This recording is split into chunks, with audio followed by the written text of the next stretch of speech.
오늘은 사도행전 24장 10절부터 21절까지 바울의 변론에 관한 얘기인데, 이 말씀을 우리가 본문을 또박또박 우리 같은 속도로 읽기 바랍니다.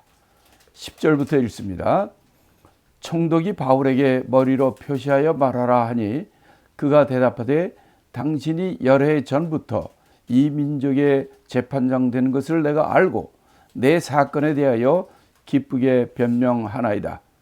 당신이 아실 수 있는 바와 같이 내가 예루살렘에 예배로 올라간 지 12틀밖에 못 되었고, 저희는 내가 성전에서 아무와 변론하는 것이나 회당가 또는 성중에서 무리를 소동케 하는 것을 보지 못하였으니 이제 나를 송사하는 모든 일에 대하여 저희가 능히 당신 앞에 내세울 것이 없나이다. 그러나 이것을 당신께 고백하리이다. 나는 저희가 이단이라 한 도를 쫓아 조상의 하나님을 섬기고 율법과 및 선자들의 글에 기록된 것을 다 믿으며 저희의 기다리는 바 하나님께 향한 소망을 나도 가졌으니 곧 의인과 악인의 부활이 있으리라 함이라. 이것을 인하여 나도 하나님과 사람을 대하여 항상 양심의 꺼리낌이 없기를 힘쓰노라. 여러 해 만에 내가 내 민족을 구제할 것과 재물을 가지고 와서 드리는 중에 내가 결례를 행하였고 모임도 없고 소동도 없이 성전에 있는 것을 저희가 보았나이다. 그러나 아시아로부터 온 어떤 유대인들이 있었으니 저희가 만일 나를 반대할 사건이 있으면 마땅히 당신 앞에 와서 송사하였을 것이요, 그렇지 않으면 이 사람들이 내가 공회 앞에 섰을 때에 무슨 옳지 않은 것을 보았는가 말하라 하소서. 오직 내가 저희 가운데 서서 외치기를 내가 죽은 자의 부활에 대하여 오늘 너희 앞에 신문을 받는다고 한 이 한 소리가 있을 따름이라 하니. 자, 여기까지가 사도 바울의 변론입니다. 무슨 말인가 하면 전까지의 사건은 이런 겁니다. 바울이 3차 선교 여행을 마치고 예루살렘에 돌아왔을 때에 그 유대인들이 바울에 대해서 나쁜 소문과 바울을 고소하려 하는 이런 소식이 있다는 것을 알고 그 예루살렘의 사도들과 장로들이 당신에 대해서는 잘못된 율법을 해치고 율법에 대적하는 사람으로 그렇게 하기 때문에 여기 와서 그렇지 않다는 걸 보여주기 위해서 지금 서운한 사람들을 위한 결례, 그 예배를 드려야 되고 제사를 드려야 되니까 그 사람들을 데리고 성전에 가서 결례, 이 서원의 예배를, 감사 예배를 드리라는 거예요. 그래서 그걸 다 바울이 드리고 끝을 냈는데, 그 가운데 거기 예루살렘 올라온 사람들 중에 그 아시아 에베소의 그 근처에서 온 그 유대인들이, 바울에 대해 악감정을 가진 유대인들이 거기 온 사람들이 있었는데, 그 사람들이 드로비머레는 그 제자가 있었어요. 그 제자가 그 예루살렘 성전에 들어간 건 아니고 이방인들까지는 다 누구든지 이방인도 들어갈 수 있거든요. 그런데 그가 그 이방인의 뜰까지 거기에 있는 걸 보고 이 사람이 바울과 친하니까 성전에 들어갔다고 거짓 소문을 펼치게 됐고, 이로 말미암아 바울이 그들에게 잡혀가지고 그 소문이 나서 그 백부장, 천부장이 바울을 구해가지고 데려가다가 바울이 내가 저들에게 할 말이 있습니다. 말할 기회를 주시오 하니까 바울이 저들 앞에서 말을 전해요. 그래서 간증을 한 거예요. 내가 이런 사람인데 이렇게 예수를 만나고 이렇게 됐습니다 하고 얘기할 때에 이들이 그냥 난리 소동을 피우고 바울을 죽이려 하고 막 이런 일이 일어나가지고 바울을 다시 그 백부장, 천부장, 그 로마 병동으로 옮기게 되죠. 그럴 때 저 유대 말로 하니까 이 천부장, 백부장들은 모르잖아요. 이방인이니까. 그래서 바울을 그 채찍으로 치려고 그럴 때에 바울이 나는 저 로마 시민인데 너희가 정죄도 안 오고 이렇게 사람을 치느냐 하고 하는 바람에 바울이 로마 시민인 줄 알게 됐고, 그래서 천부장하고 관계가 이루어집니다.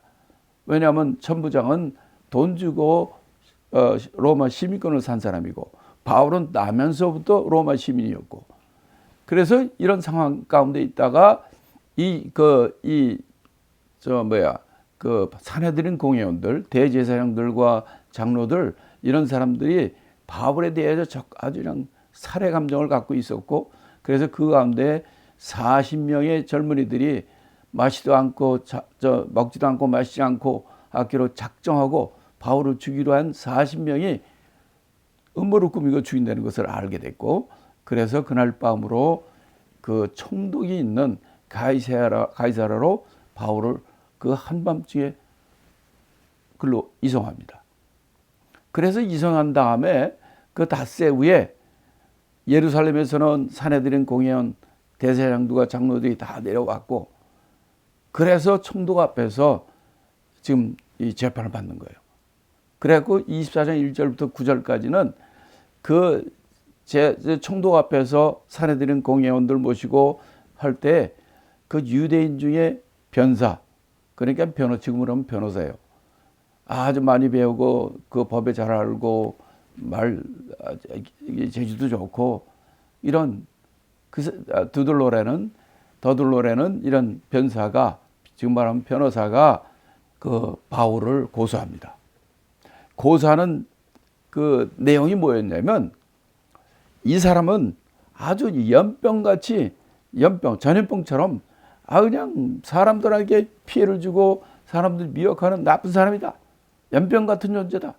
지금 그러면 코비드-19 우한 폐렴처럼 사람들에게 폐를 끼치고 막 난리 아주 죽게 하는 아주 나쁜 고약한 전염병 같은 존재다. 이렇게 얘기를 하고, 두 번째는 이 사람들은 지금 바울은 나사렛 이단의 괴수다. 이렇게 아주 이단을 몰아버립니다.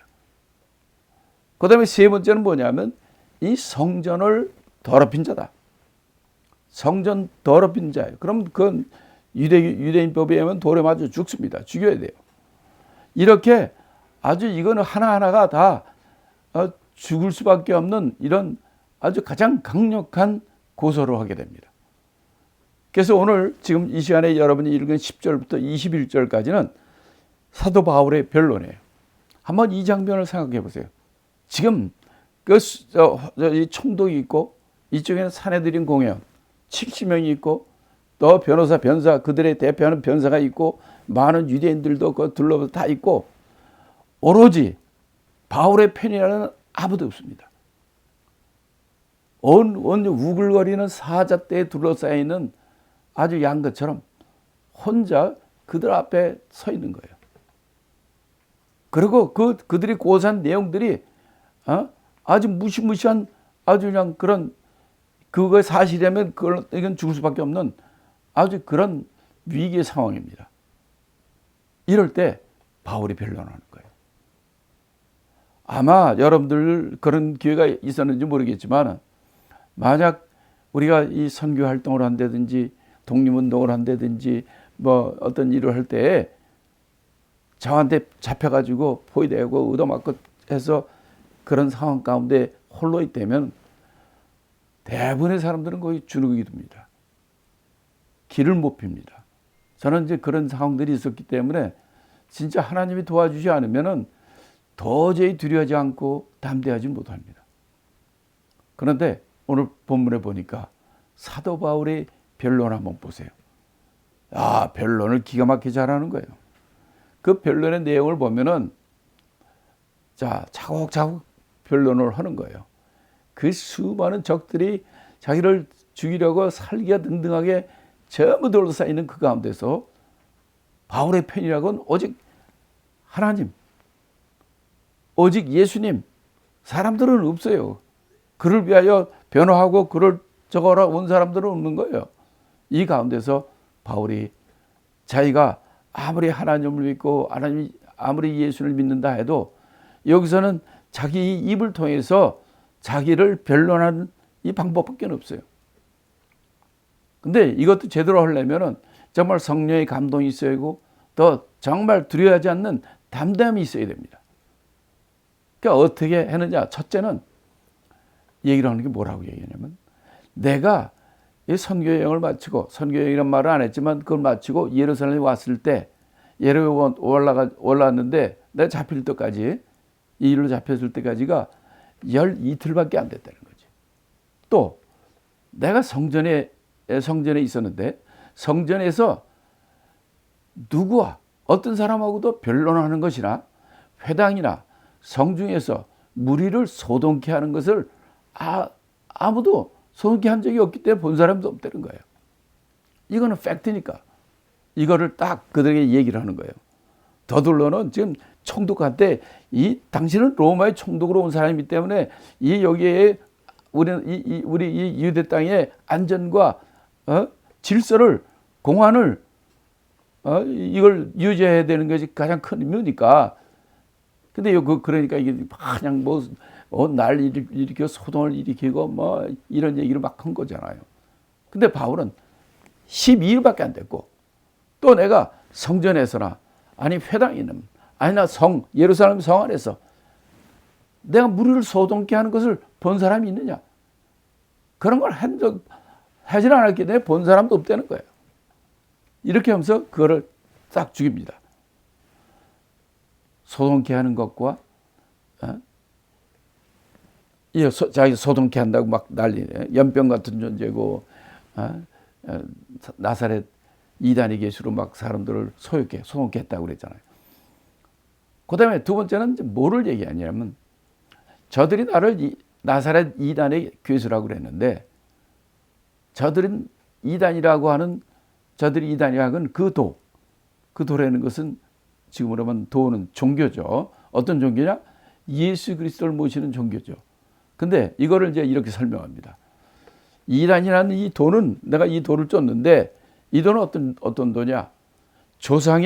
우리 유대인의 조상의 하나님을 섬기고 또 우리 유대인의 율법과 선지자의 글을 기록되는 것을 다 믿는 사람들이야. 그러니까 그들하고 똑같은 거죠, 뭐. 그들이 믿는 하나님을 믿고 그들이 믿는 율법과 하나님의 선지자의 말씀 이거를 다 믿고 그다음에 그 믿는 핵심이 뭐냐? 저 유대인들이 기다리는 바 하나님께로 향한 소망을 바로 우리도 가지고 있다는 거예요. 그 소망이 뭐냐는 말이에요. 그 소망을 가졌다. 그러니까 우리가 이단이 아니다. 우리 저들과 똑같은 하나님과 똑같은 하나님의 말씀을 믿는 사람이라는 거죠. 그러면서 내가 여기 예루살렘에 온 이유는 뭐냐? 내가 오랜만에 여러 해 만에 내가 내 민족을 구제할 것. 이 예루살렘에 기근이 오고 그래서 그 구제할 것을 이방 교회들을 통해서 받아봤잖아요.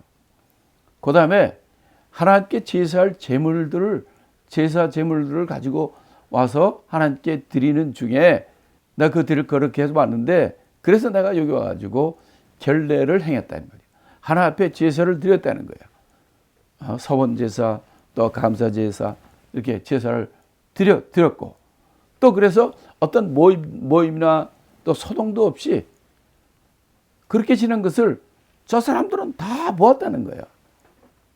만일 내가 그렇지 않았다면 나를 반대할 사건이 있으면 마땅히 지금 당신 앞에 송사했을 것이라는 거죠. 근데 누가 송사했느냐 이거죠. 사실 그렇거든요. 억울하게 바울을 이방인을 갖다 성전 안에 데리고 들어갔다 하고 모함을 해가지고 그냥 우 몰려 들어가서 그렇게 했지만은 백부장이나 천부장이 물어봐도 서로 말이 다 다른 거예요. 또 이렇게 이게 만약 사실이라면 그걸 본 사람들이 그런 사람들이 바로 이 천부장이나 총독 앞에 가서 이걸 송사했을 텐데 송사한 사람이 있느냐는 말이에요. 아무도 없어. 실제는. 그래서 20절에 뭐라고 그러냐면 내가 공의 앞에 섰을 때에 내가 옳지 않은 것을 보았는가 말하라 하소서. 그래서 그렇게 얘기한 사람이 한 사람이나 있었느냐는 말이에요. 누가 그렇다더라 뭐 그랬다더라 이렇게만 얘기하는 거예요. 그것을 보고 한 증인들이 있어야 될 텐데 증인이 없는 거야. 이렇게 바울이 조목조목 이게 이 변론을, 자기 변론을 하는 겁니다.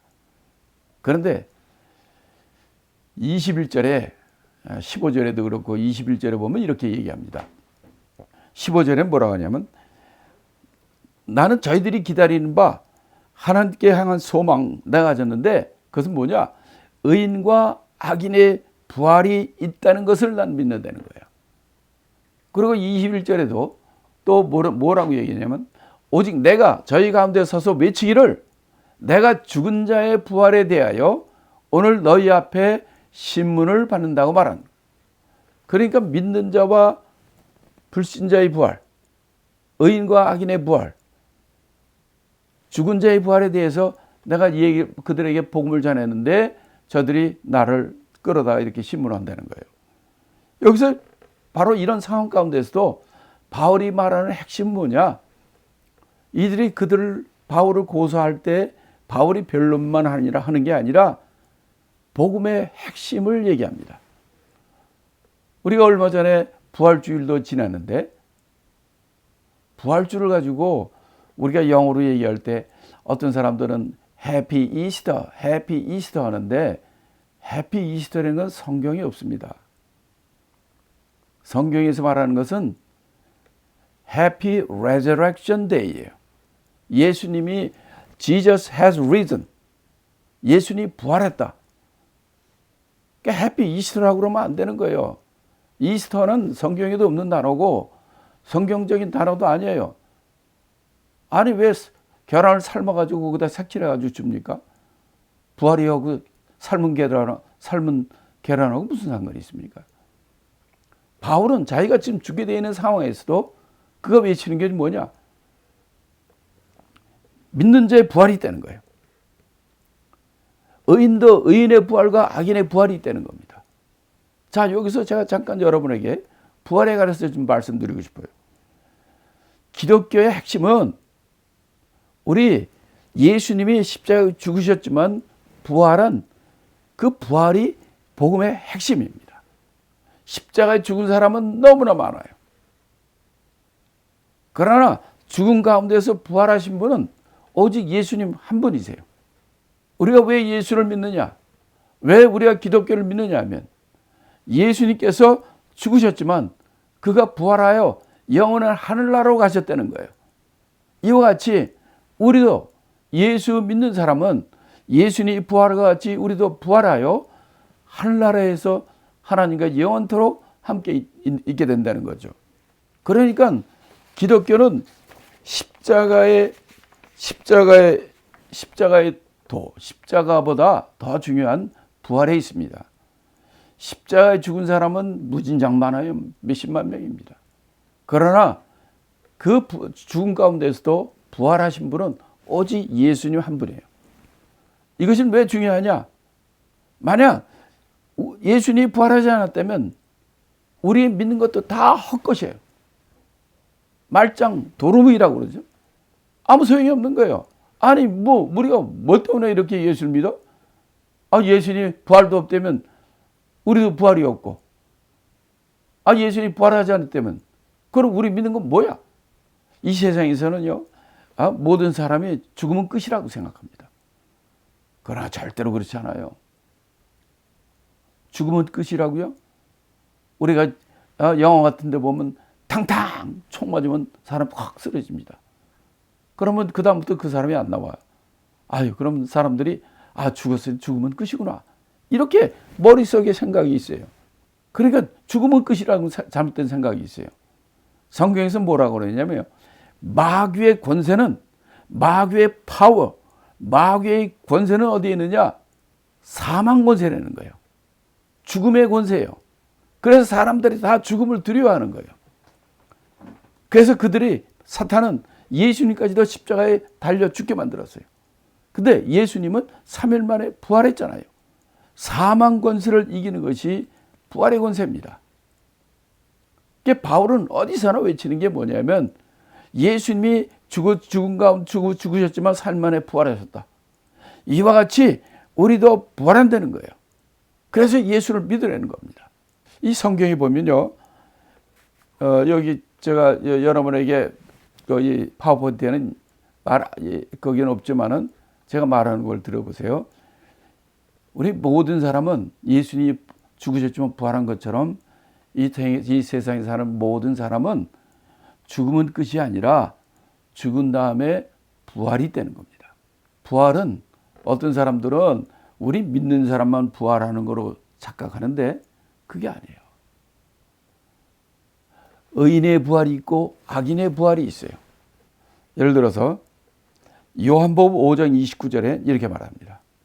선한 일을 행한 자는 생명의 부활로, 악한 일을 행한 자는 심판의 부활로 나온다. 이렇게 말해요. 그러니까 모든 사람은 선한 자나 악한 자나 믿는 자나 불신자나 다 부활은 다 해요. 근데 이 믿는 자, 옳은 자는 이 생명의 부활로 나오고 악한 자는 심판의 부활로 나오는 거예요.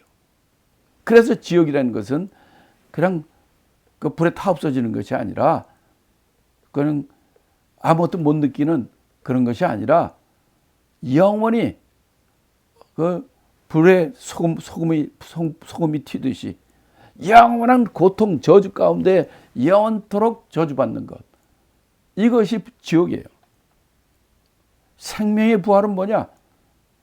예수를 믿음으로 영원히 주님과 함께 하늘에서 왕노릇 산다는 거예요. 그래서 사도행전 24장 15절에도 의인과 악인의 부활이 있다 이렇게 얘기를 하잖아요. 그래요. 의인의 부활이 있고 악인의 부활이 있는 거예요. 선한 자의 부활이 있고 악한 자의 부활이 있는 거예요. 믿는 자의 부활이 있고 불신자의 부활이 있는 거예요. 계시록 20장 6절에도 이렇게 얘기합니다. 첫째 부활에 참여하는 자들은 복이 있고 거룩하도다. 거룩하도다. 둘째 사망이 그들을 다스리는 권세가 없고 도리어 그들이 하나님과 그리스도의 제사장이 되어 천년 동안 그리스도와 더불어 왕노로 산다. 이렇게 나와요. 어떤 자가? 첫째 부활에 참여한 자가. 그러니까 부활도 두 가지 부활이 있다는 거예요. 첫째 부활과 둘째 부활이 있어요. 의인의 부활과 악한 자의 부활이 있어요. 또 선한 일을 행한 자와 악한 일을 행한 자의 부활이 따로 있단 말이에요. 생명의 부활이 있고 심판의 부활이 있는 거예요. 첫째 부활이 있고 둘째 부활이 있어요. 여러분은 어떤 부활에 참여하기를 원하십니까? 바로 생명의 부활, 첫째 부활, 의인의 부활, 선한 일을 행한 자의 부활에 들어가야 돼요. 죽음은 끝이 아닙니다. 그래서 바울은 그들에게 많이 잡혀가지고 얻어맞고 돌에 맞고 많은 구타를 당하고 많은 죽을 고비를 넘겼으면서 외친 것이 뭐냐면 예수님이 부활하셨다. 이와 같이 우리도 죽는 게 끝이 아니라 우리에게도 부활이 있다. 모든 사람이 부활하게 되는데 의인의 부활이 있고 악인의 부활이 있다. 여러분들이 예수 믿고 바로 영생케 하는 생명의 부활로 가라. 이렇게 외치는 거예요. 이런 바로 이 바울이 여기서 말만 잘못하면 이 재판 받는데 여기서 바울이 그 자기 변론을 잘못했으면 여기서 바로 그냥 바울 죽습니다. 그런 상황 가운데 바울은 하나하나 이렇게 잘 얘기를 한 거예요. 내가 악한 일을 한 자는 본 사람들은 나와서 얘기하라는 거예요. 왜? 그걸 본 사람이 없거든. 그냥 서로들 그냥 그렇다더라 이렇다더라 저거만 했지 실제로 그런 게 아무것도 없는 거예요. 그리고 자기 신앙이 얼마나 옳은가 하는 것을 여기서 잘 보여주고 여기서 부활의 신앙을 정확히 얘기한 거예요. 저는 여러분들도 이 땅을 살아갈 때 보면은 여러 가지 힘들고 어려운 일이 있을 것입니다. 이럴 때 주위 환경에 거기에 눌리거나 그것 때문에 두려워하거나 할 필요는 없어요. 바울이 이렇게 외형적으로 겉으로 보기에는 저긴 저기서 빠져나갈 수가 없고 저건 바울 오늘 죽었다라고 생각하는 그런 상황인데도 바울은 담대하게 이렇게 말씀을 전한 것은 바로 하나님이 나의 아버지가 되시고 예수님이 나와 함께 영원히 나와 함께 있기 때문에 또 진리를 증거하는 바로 주의 사자이기 때문에 담대하게 이렇게 얘기하는 거예요.